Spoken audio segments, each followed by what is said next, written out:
Gazeta de Minas na Semana Santa em Oliveira. Hoje nós estamos aqui na Capela dos Passos.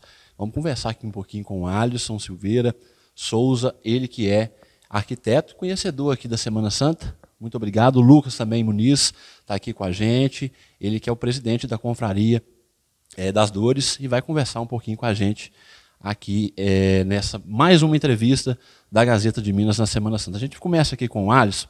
Alisson, muito obrigado pela recepção aqui na Capela dos Passos. A gente vai falar um pouquinho aqui, trazer um pouco de conhecimento para o pessoal de Oliveira e também para outras pessoas fora do estado, levar mais conhecimento a esse pessoal. Como é que surgiu, como é que foi a criação das igrejas aqui? Eu gostaria que você comentasse um pouquinho e essa história das imagens que nós temos aqui em Oliveira hoje. Boa tarde. Boa tarde, eu agradeço muito, essa oportunidade da gente conversar um pouco sobre esse tema tão importante, tão caro para mim, que é a Semana Santa de Oliveira. Sobre o surgimento da Semana Santa, é complicado a gente precisar a data, porque, na verdade, ela se confunde ainda com o início dessa fundação, dessa cidade de Oliveira.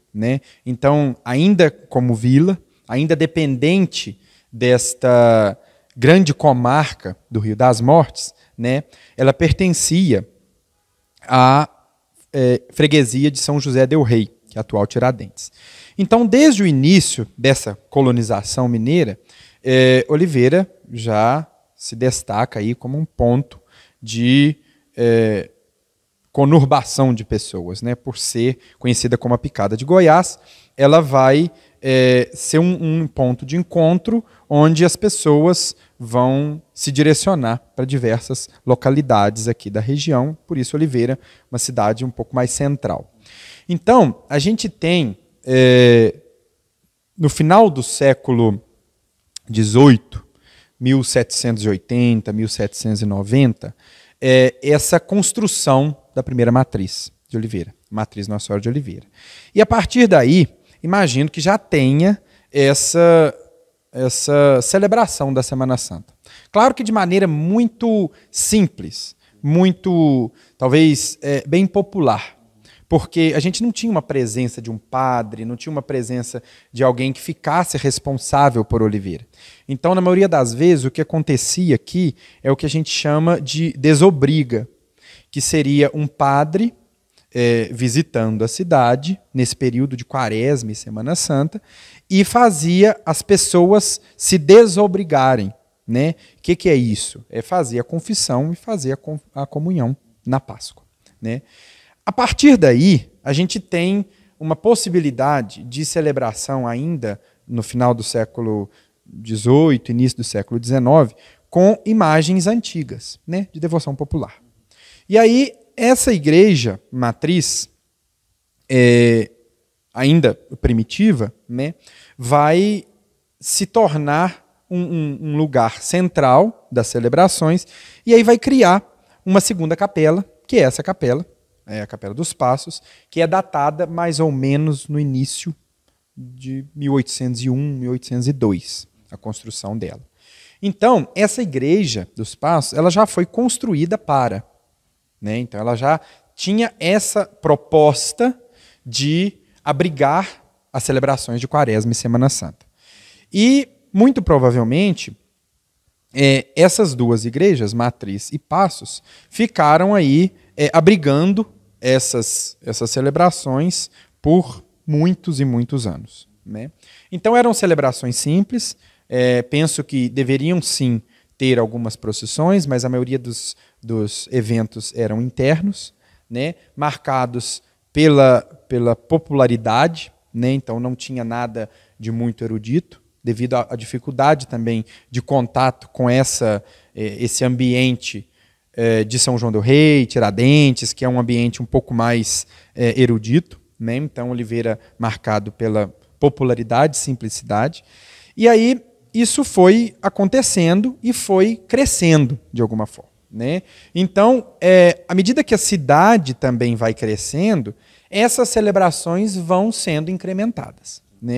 E esses incrementos vão acontecendo de maneira lenta, até que a gente tem aqui um grande evento, né, importante, que é já no final do século XIX, que é a importação das duas imagens, né, que é a imagem do Senhor dos Passos e da Senhora das Dores. Eu vou colar aqui. Ela é mais precisamente encomendada em 1875 e chega em Oliveira em 1876. Então essas celebrações começam a funcionar com essas duas imagens no final do século XIX, né, de 1880 para frente. E elas são encomendadas de Portugal, de um autor conhecido como João da Fonseca Lapa, e ela, ao contrário das anteriores, como a gente já está vivendo num período mais clássico, né, nessa virada do século XIX para o século XX, elas já têm uma talha um pouco mais clássica, né? Então não é aquela imagem barroca, aquela imagem que tem aquele Senhor dos Passos, que tem aquela característica de um grande rei que carrega a cruz com uma nobreza, que carrega aquele gesto bem hierático. Não. Esse Senhor dos Passos, nessa talha clássica, ele abraça a cruz, ele se curva, né? E a Senhora das Dores também. Ela não tem aquele olhar esguio, aquele olhar frontal, muito hierática, muito retilínea. É uma imagem que tem um certo contorcer, né? Uma certa dança que é característico de talhas mais clássicas, né? E aí, nesse momento, né, de Igreja Matriz, Igreja dos Passos funcionando, né, a gente tem o surgimento dessa confraria, que é uma associação que eu acho que aí o Lucas consegue falar melhor que eu como é que isso funciona. Tá? Depois eu volto aqui para a gente discutir a respeito de como isso vai acontecer, essas celebrações ao longo da cidade. Vamos passar então agora para o Lucas. O Lucas vai comentar sobre essa responsabilidade de estar à frente da confraria, né, Lucas? Como que surgiu essa confraria ao longo, como ela foi, né, se dando ao longo do tempo aí, até os dias atuais. Boa tarde. Boa tarde. Para entender assim, um pouco do surgimento da confraria, eu acho que é necessário saber o que é, bem dizer, a Irmandade. Bom, as Irmandades, no geral, em Minas Gerais, elas vão ter uma importância muito grande e muita força, porque, se não me engano, com o rei Dom João V de Portugal, quando isso muito antes, né, no surgimento das Minas Gerais, ele não vai permitir que as ordens religiosas de membros ordenados, né, de padres, de madres, venham para Minas e façam aqui os seus conventos, as suas igrejas. Então, nisso, a saída que teve foi que as pessoas do povo mesmo, ou sejam as ordens terceiras, né, e irmandades e confrarias, ficassem responsáveis pela construção dos templos e cuidado tanto de manutenção quanto de responsabilidade com as celebrações. E aí vão surgir, né, essas irmandades. O Dom João V não permitiu a vinda desses padres, dessas madres, por conta de um certo prestígio que esses membros tinham na sociedade e o medo do tráfico de ouro. Então aí é onde essas irmandades vão ganhar força, em Minas Gerais. Aqui, como o Alisson bem falou, a confraria ela tem o seu início em 1946. Porém, ela tem uma herança muito anterior, que é da Irmandade do Senhor dos Passos. Essa irmandade, muito provavelmente, ela vai surgir junto com a construção da capela, sendo responsável tanto por atuar nessa construção, quanto pelo cuidado com a igreja. E ela vai caminhando até perder força, perto de 1946, quando com o Dom José e o Monsenhor, já aqui presentes em nossa cidade, vão resolver trazer aos moldes de uma confraria de Belo Horizonte um estatuto e reformar essa Irmandade de Passos. E aí ela vai passar a ser Confraria Nossa Senhora das Dores. Daí para frente, digamos, foi caminhando até chegar nos dias atuais. Conta um pouquinho pra gente, assim, a gente fala muito em resgate, eu já conversei com o Lívio, conversei com o Cássio, em questão das músicas, né? Eu acho que a própria confraria, como você está falando aqui agora, é um resgate, né? As coisas que já aconteciam antes, há muito tempo atrás, eu acho que, como você disse, foi se perdendo aquilo lá, eu acho que a confraria ela trouxe isso de volta, né, Lucas? Não, sim, ela tem um papel muito importante nessa manutenção da cultura que é gerada pela fé, né? Tanto os cantos que a gente tem, quanto as ornamentações, as celebrações em si, elas são celebrações de fé. Mas tudo isso traz uma carga cultural, que é a maneira que os nossos antepassados e nós vivenciamos essa fé. Fazemos essas celebrações com as coisas do nosso tempo. Então a confraria, sim, ela vai também ter um papel importante neste resgate, atuando junto também com o coral mussulobono, e também promovendo o resgate próprio das suas celebrações, né? Como as vias sacras, né, que são muito importantes aqui, ela toma a frente de fazer e de manter, mas assim, é muito bacana perceber que essa confraria vai conseguir manter de um longo tempo, mas, claro, com certa dificuldade em fazer, em sustentar essas celebrações. O Alisson, a gente tinha comentado aqui antes, eu queria que você contasse para o pessoal que está em casa sobre os trajetos, né, os passinhos, as capelas também, se quiser citar alguma curiosidade. O pessoal, às vezes, né, não sabe e tem vontade de conhecer, mas não tem aquele conteúdo ali na hora, e a gente, é o nosso intuito, levar esse conteúdo para quem está em casa. Bom, então, a partir dessa nossa conversa, eu acho que é importante a gente situar dois momentos. E esses dois momentos, o primeiro eu não vivi. O primeiro eu obtive informações por meio do professor Mussulobono, que era um grande amigo, e ele era o grande mantenedor desta Igreja dos Passos e também da confraria, isso por 50 anos ou mais, né? Então, nessas conversas, ele me explicava como que era o funcionamento e como que isso, de alguma forma, vai se reorientar para os nossos moldes contemporâneos e por que está assim hoje. Então, o que a gente observa são 2 semanas maiores, né?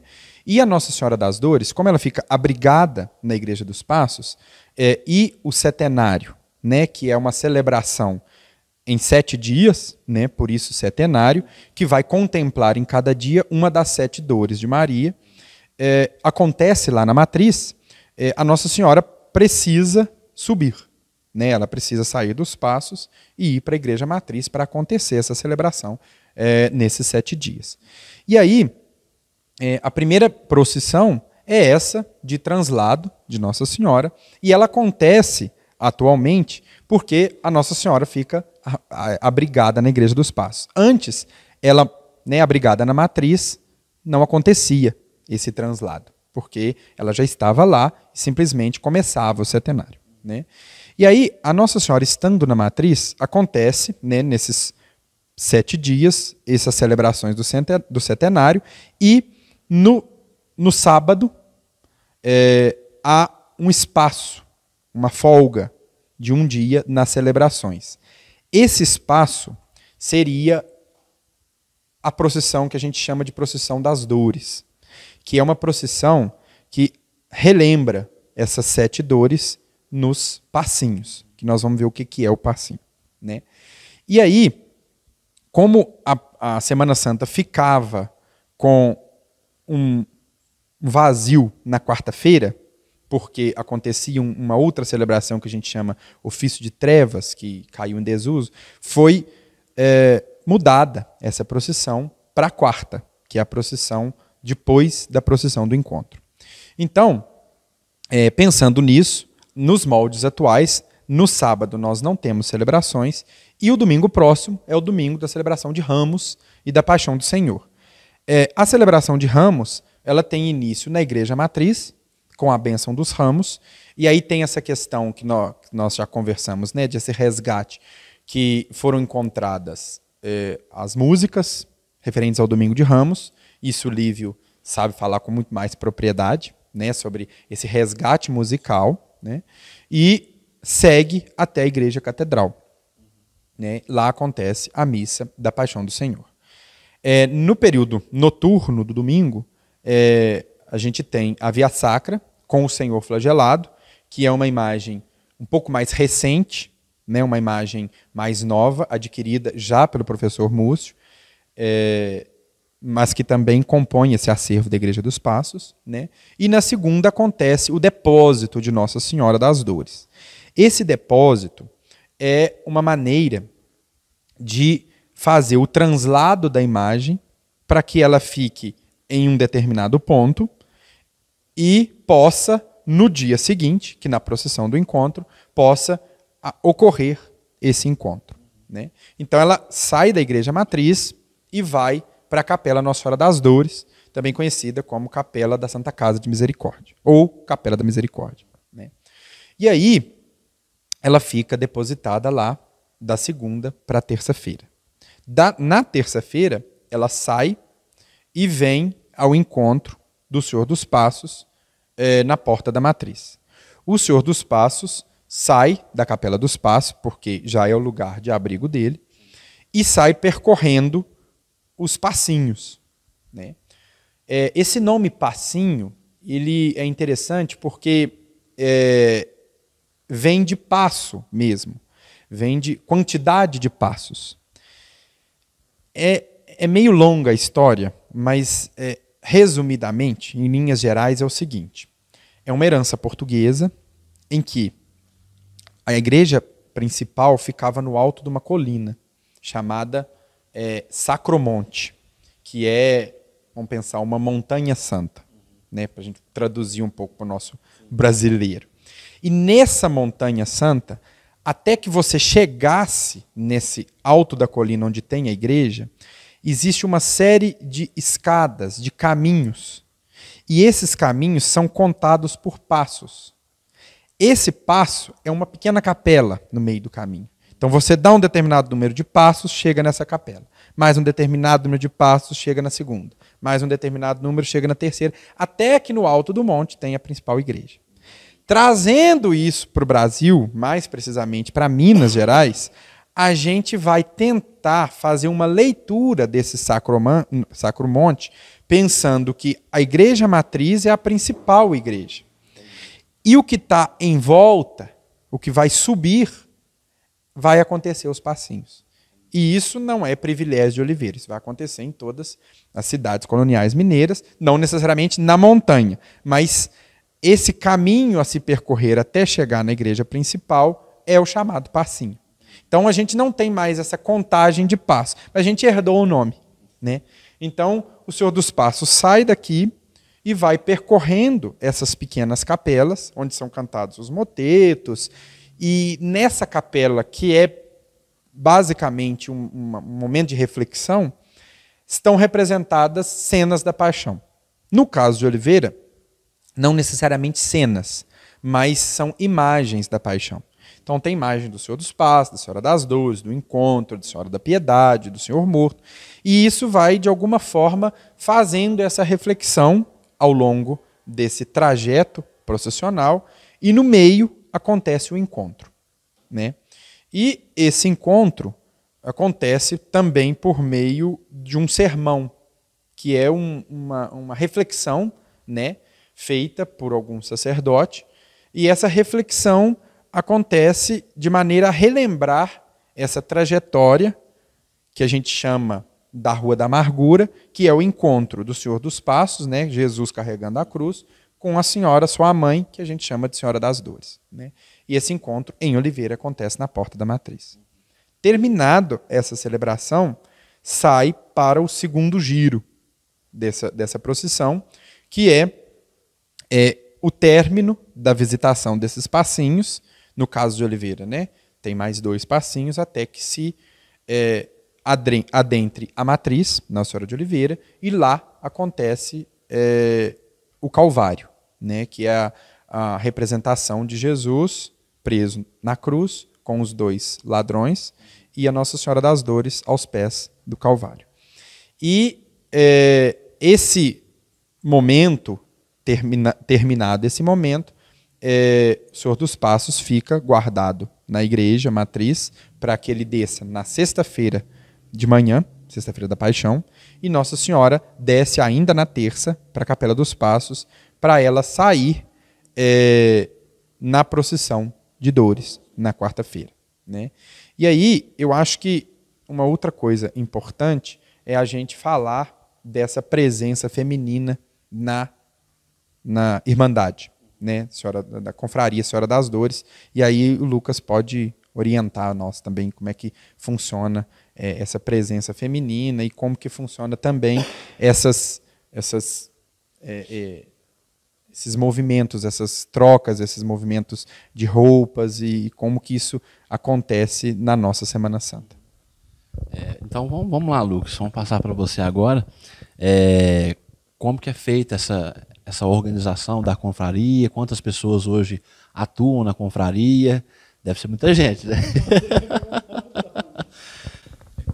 Bom, a confraria tem um número muito grande de membros, mas atuantes são poucos até. Na verdade, a gente tem que aumentar mais, né, esse número de pessoas participando e ajudando. Um ponto legal dentro do que o Alisson falou é que, no que ele explicou toda a parte de paraliturgia da Semana Santa. A parte de paraliturgia da Semana Santa, vamos dizer que é a parte que não é obrigatória.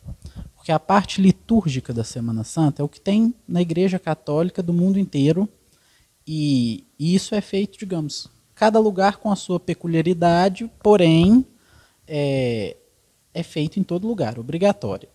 Isso consta da procissão de Ramos e do Tríduo Pascal, que é a Quinta-feira Santa, a Sexta, o Sábado Santo, né, a Vigília Pascal, e o Domingo da Páscoa. Essas são celebrações litúrgicas e, digamos, obrigatórias na Igreja Católica. A única procissão também que temos nesse meio encontro, como o Padre Guido muito gostava de falar, que é obrigatória, é a procissão de Ramos. Sim. Todas as outras procissões, elas não são obrigatórias, elas são frutos da cultura mesmo e da tradição herdada lá de Portugal. E a confraria é responsável por essa parte de paraliturgia, que é uma forma também que os padres antigamente tinham de catequizar as pessoas. Porque hoje, com muito recurso, muita internet, muito vídeo, muito filme, é fácil de você chegar a um entendimento do que seria uma época de Cristo, do que seria, digamos, uma crucificação. Como que você explica isso para uma pessoa sem base nenhuma? E era a forma que eles tinham de explicar e de passar esse conhecimento, de fazer essa catequese, né? Agora, quanto a respeito das imagens, de trocas, assim, é algo que era muito peculiar, mas hoje até se perdeu. Que antigamente as mulheres acompanhavam sempre no encontro a Nossa Senhora das Dores e os homens o Senhor dos Passos. Havia essa separação por gênero, né? E tanto pela responsabilidade de arrumar, ornamentar, trocar as vestes, existia isso. Com o tempo, a gente foi perdendo pessoas que ajudam. E foi se perdendo também esse costume, infelizmente. Porém, não deixamos de fazer, continuamos fazendo e mantemos, né, à medida do possível, esse costume, essa tradição de trocar de maneira respeitosa, sempre a portas fechadas, sempre, digamos, com muito zelo, essas imagens. Eu até encontrei com uma pessoa ali, não falou o nome, mas ela comentou sobre essa troca, que tinha essa divisão mesmo. O Senhor dos Passos são os homens, Nossa Senhora das Dores, as mulheres. Eu acho que uma questão assim, de respeito, né, com as imagens de Nossa Senhora das Dores e Senhor dos Passos. Tem alguma coisa que você queira acrescentar, Lucas e Alisson? Bom, então, só para a gente terminar, né, esses ritos, Na quarta-feira santa, como eu havia dito, é a procissão das dores, e para novamente nesses 7 passos da paixão, e dessa vez são contempladas as 7 dores de Nossa Senhora, que foram contempladas anteriormente, uma em cada dia do setenário, né? E aí, na quinta, como o Lucas disse, é o início da vigília pascal, e esse início da celebração da Páscoa, né, do tríduo pascal, na verdade, ele acontece com a celebração da missa da Ceia do Senhor, que acontece atualmente na catedral, uma missa celebrada pelo bispo diocesano, e depois o Santíssimo, né, sai da catedral e vai para a igreja matriz, e lá ele fica depositado até a meia-noite em adoração. Por quê? É uma forma de você adorar o Senhor até a sexta da paixão. Na sexta da paixão, ele é recolhido e não acontece missa. Então, na cerimônia das 3 horas, que é a cerimônia da paixão do Senhor, cerimônia da sexta da paixão às 3 horas, há a distribuição da comunhão, mas não há a consagração. Então, essas partículas, né, essa comunhão que foi adorada até a meia-noite da quinta, fica guardada para ser distribuída na sexta. Então, depois dessa celebração das 3 horas, a imagem de Cristo crucificado fica exposta na porta da matriz até o momento do sermão do descendimento da cruz, que é uma encenação, como o Lucas bem disse, uma forma de catequese das pessoas, que vai mostrar como seria o descendimento da cruz, né? Como seria retirar Jesus da cruz. Então tem uma série de personagens, né, e figuras, né, que a gente tem relatado nos evangelhos, que vai fazer parte dessa cerimônia do descendimento da cruz. E aí Jesus é colocado no esquife, né, que seria uma espécie de caixão aberto, e aí há a procissão do enterro, né, o enterro do Senhor, e nessa procissão tem a particularidade também de Minas Gerais, que é o lamento da Verônica. A Verônica, que é, na verdade, aquela figura que vai enxugar o rosto de Jesus no momento que ele está carregando a cruz e deixa estampado, segundo a tradição, a face de Jesus em um pano, né? E em Minas existe essa tradição de uma mulher, né, vestida de preto, cantar um lamento e desenrolar um pano, ou mostrar um pano que tenha a figura da face de Cristo. Então, em Oliveira, acontece essa cerimônia por 7 vezes dentro dessa procissão do encontro, do sepultamento. Uma a entrada e a saída da procissão, e mais 5 durante esse trajeto, né, que é uma procissão um pouco maior.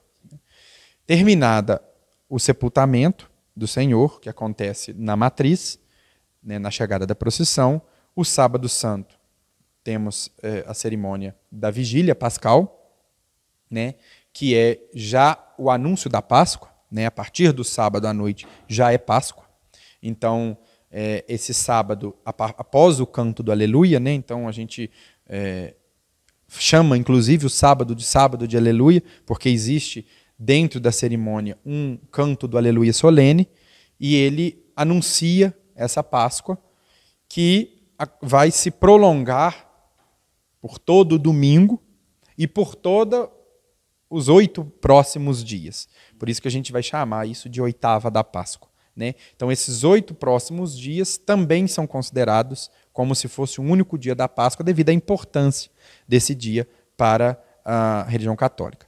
Então, no domingo, acontece a missa da madrugada, seguida de uma procissão com o Santíssimo, né, que é Jesus vivo, né, Jesus já Cordeiro Pascal, e na procissão da noite acontece primeiro a coroação de Nossa Senhora e depois o translado, como Nossa Senhora fica abrigada na Capela dos Passos, acontece o translado da Igreja Matriz novamente para a Capela dos Passos. E Nossa Senhora desce dessa maneira com roupas brancas e não mais roxo representando assim a Senhora da Glória, e não mais a Senhora das Dores, né? Que é a Nossa Senhora já com Jesus ressuscitado, Nossa Senhora gloriosa no céu. E aí termina essas 2 semanas que a gente chama de período de Semana Santa de Oliveira, né? Dentro dessas celebrações tem vários pormenores, né? Mas eu acho que a partir desse geral, e como você está entrevistando mais pessoas, eu acho que esses pormenores musicais, do figurado bíblico, são questões que as pessoas podem, com mais propriedade que eu, dizer sobre elas. Então, mais ou menos, em linhas gerais, a Semana Santa de Oliveira acontece nesses moldes. É importante dizer que a nossa Semana Santa tradicional, tombada, ela não é imutável, porque a nossa igreja é uma igreja viva e é uma igreja que passa por mudanças, né? Então não posso ser ingênuo o suficiente e dizer que ela sempre foi assim e que ela sempre vai ser assim. Isso é o que nós vivemos, né? Esse é o nosso tempo. Acontece dessa forma com essas celebrações. Todos os resgates, esses momentos que a gente diz tradicionais da paraliturgia, são para favorecer a nossa forma de rezar atual, né? Então nós achamos que dessa forma estamos mantendo as tradições de Oliveira, estamos mantendo as nossas raízes, mas sempre promovendo essas celebrações para favorecer o culto, né? Então sempre é nosso intuito, enquanto pessoas que pesquisam, enquanto pessoas que estão preocupadas com esse patrimônio cultural, manter algo que favoreça o culto, que favoreça a oração. Imagino também que esse é o intuito da confraria, favorecer as celebrações, favorecer a fé do povo e de maneira a celebrar melhor essa Semana Santa que é tão rica na nossa cidade. Falamos aqui então de resgate, né? Falamos das pessoas que ajudam na confraria. Eu acho que para manter, então, tem que ter um fortalecimento, né, Lucas? Tem sim, tem que ter um fortalecimento, um engajamento maior dos irmãos. Até, digamos que estamos com uma conversa, né, com o bispo diocesano para a gente atualizar esses estatutos, acho que como foi feito lá no tempo do Monsenhor, e tentar reavivar também a Irmandade, tentar ver se as pessoas participem mais, se interessem mais e busquem mais. No período de Semana Santa a gente tem até muita participação, mas a responsabilidade da Irmandade ela se estende pelo ano todo, né? O cuidado não só com a manutenção do templo físico da Igreja dos Passos e dos Passinhos, mas também com a oração das pessoas que por aqui passam, que aqui frequentam. Essa é uma responsabilidade da confraria e precisamos sim de mais gente. Quem tiver interessado, né, em ingressar, né, Tony? É só procurar agora nesse período do setenário, na entrada da Igreja Matriz, no último dia do setenário os irmãos são admitidos e as pessoas que se interessarem em nos ajudarem a fazer parte são todas convidadas, serão muito bem-vindas. A gente agradece a recepção aqui na Igreja dos Passos. É um assunto muito pertinente, levar esse assunto para mais pessoas, não só de Oliveira, mas como outras cidades que não têm essas celebrações, né? Eu acho muito importante. E Oliveira, querendo ou não, faz parte da nossa região e é referência, né? Em todo o estado, em todo o Brasil. Então a gente tem que divulgar essa questão aqui de Oliveira mais e mais e mais e levar essa história para mais pessoas, né? Mais algum incremento? Alguém? Alisson, agradeço você pela disponibilidade hoje aqui nesse sábado e em outras futuras entrevistas a gente conta com você. Eu também agradeço muito a oportunidade, né, de poder dividir um pouco desse conhecimento com a Gazeta de Minas, que é tão importante para a nossa cidade, né? É um super jornal, um super meio de divulgação dos conhecimentos, principalmente nesse âmbito cultural, né? Então a Gazeta sempre preocupada com a preservação das nossas tradições, do nosso patrimônio cultural, e em próximas oportunidades a gente pode conversar mais, esmiuçar mais cada assunto, porque dentro de cada tema nós temos diversos outros pontos que a gente pode elencar como importantes, que vão, de alguma forma, se transformar nessa grande celebração que é a Semana Santa de Oliveira. Então, muito obrigado. Lucas, parabenizar pelo seu trabalho frente à Confraria das Dores, desejar sucesso, que você continue aí firme e forte durante muitos anos aí para frente. E é isso, sucesso e parabenizar pelo seu trabalho. Eu agradeço também muito, tanto os votos, mas também o espaço para a gente divulgar esse trabalho da confraria. E um ponto interessante, né, que eu não sei se o Lívio comentou, se o Alisson comentou, mas a Gazeta de Minas acaba sendo uma grande fonte de pesquisa para a gente também, através do acervo histórico dela, que sempre registra, né? Também tem essa cultura de sempre registrar a Semana Santa, e muito do que o Alisson falou da nossa Semana Santa não ser imutável, a gente vê lá, que a programação sempre era colocada lá. Então a gente vê que ela já sofreu várias alterações com o tempo, e até chegar nos moldes de hoje. Mas agradeço sempre também esse manter também essa preocupação em registrar a nossa Semana Santa e em estar sempre conosco. Lembrando que todo esse conteúdo a gente vai disponibilizar lá no nosso YouTube, no Facebook. Depois a gente vai enviar para vocês também, ter esse conteúdo com vocês aí e compartilhar com mais pessoas, né? Muito obrigado mais uma vez. Gazeta de Minas na Semana Santa em Oliveira.